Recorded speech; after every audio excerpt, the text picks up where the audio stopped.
Პირველი კამერის მიერ გადაღებული კადრებით და მოქალაქეების მიერ გამოგზავნილი მასალის გაშიფრის შემდგომ ჩვენ შეგვიძლია ვთქვათ და დავადგინოთ იმ პირის ვინაობა, რომელიც გუშინ ჯგუფური ძალადობის ერთ-ერთი მთავარი ორგანიზატორი იყო. ეს არის ბექა მიგრიაული, რომელიც ფიგურირებს არაერთ კადრში და ამ კადრების გაშიფრის შემდგომ ჩვენ დავადგინეთ, რომ სწორედ საბრძოლო კლუბის მფლობელი არის ამ ჯგუფური ძალადობის ერთ-ერთი ორგანიზატორი. კადრები, რომელიც ჩვენ გავშიფრეთ, კარგად ჩანს ბექა მიგრიაულის გადაადგილება, რომელიც მას შემდეგ გამოჩნდა მელიქიშვილის გამზირზე, რაც აქციის მონაწილეები სწორედ ქართული ოცნების საარჩევნო შტაბის მიმდებარე ტერიტორიაზე გამოჩნდნენ. კადრებში ჩანს, რომ მიგრიაური ტერიტორიაზე გადაადგილდება, ის მოკლე ტექსტურ შეტყობინებებს აგზავნის, როგორც ჩანს დაჯგუფების წევრებთან და ამის შემდგომ ძალიან მალე იწყება ხელჩართული ჩხუბი მელიქიშვილის გამზირზე. კადრებს, რომელსაც ახლა მაყურებელი უყურებს, სწორედ ამ კადრების მეშვეობით ჩვენ შეგვიძლია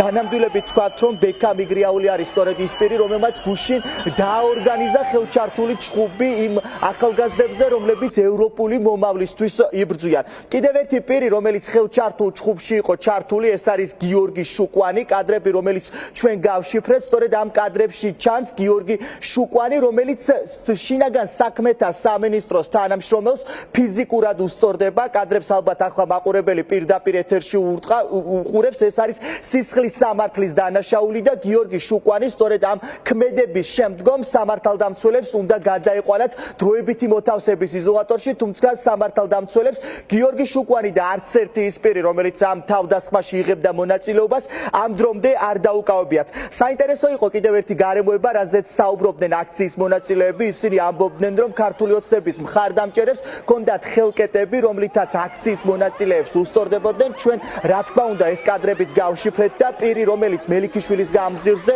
ხელკეტებით დარბოდა, ეს არის ირაკლი ბუაჩიძე. როგორც ვრცელდება ინფორმაცია, ბუაჩიძე არის ქართული ოცნების ახალგაზრდული ორგანიზაციის ერთ-ერთი წევრი და მისი ძალადობრივი ქმედებები ჩვენ არაერთ საპროტესტო აქციაზე გვინახავს. კიდევ ერთი ადამიანი, რომლის კადრიც სოციალურ ქსელში გავრცელდა, ეს არის ომარ გობრიჩიძე, სეუს თვითმმართველობის პრეზიდენტი. ეს არის ინფორმაცია, რაც ჩვენ ამ ეტაპზე გვაქვს და როგორც ვრცელდება ინფორმაცია, ის ტიქაროსნად აცნობს მოქალაქეებს თავს და ამის შემდგომ უკვე იმ ადამიანებს, რომლებიც ევროპული მომავლისთვის იბრძვიან, ქუჩა-ქუჩა დასდევს და სასტიკად უსწორდება.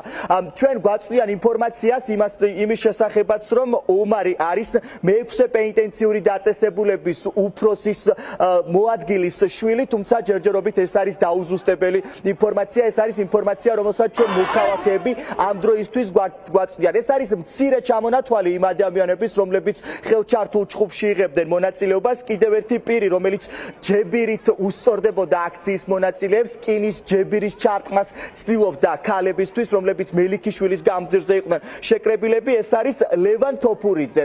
ასევე დედაქალაქის მერიის ერთ-ერთი თანამშრომელი, კახაკავაძის გუნდის წევრი, რომელიც აქციის მონაწილეებს ასე სასტიკად უსწორდებოდა. კადრებში ხედავთ ალბათ თქვენ ამ მოქალაქეს და სამართალდამცველებსაც, რომლებსაც არანაირი სახის რეაგირება არ აქვთ.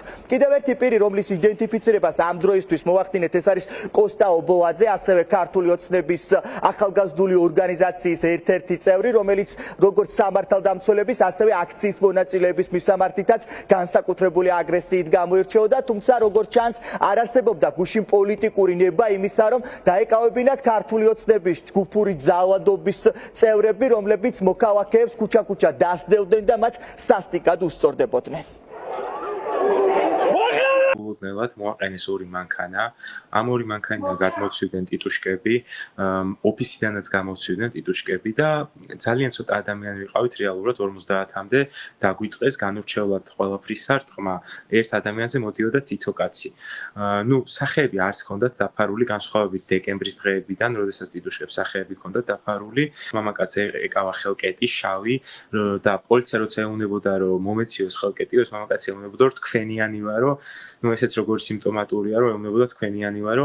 გუშინდელი დღე იყო კარგად ორგანიზებული პოლიციასთან შეთანხმებული თავდასხმა ჩვენზე, სადაც პოლიცია ფაქტობრივად იყო გაწეული სამივე მხრიდან ფაქტობრივად, ხო, ქუჩის სამივე მხრიდან გვიტევდნენ და ალყაში ვიყავით მოქცეულები და როდესაც კარგად სცემეს ჩვენი მეგობრები, მეც რამდენჯერმე მომხვდა, ამის შემდეგ გამოჩნდა პოლიცია, რომელიც მაინც აძლევდა მათ საშუალებას ემოქმედათ. მე თვითონ მოვისმინე ჩემი ყურით ტიტუშკები და პოლიციელები როგორ თანხმდებოდნენ ერთმანეთთან, ვინ საიდან მოვიდოდა, ვინ როდის სად დადგებოდა.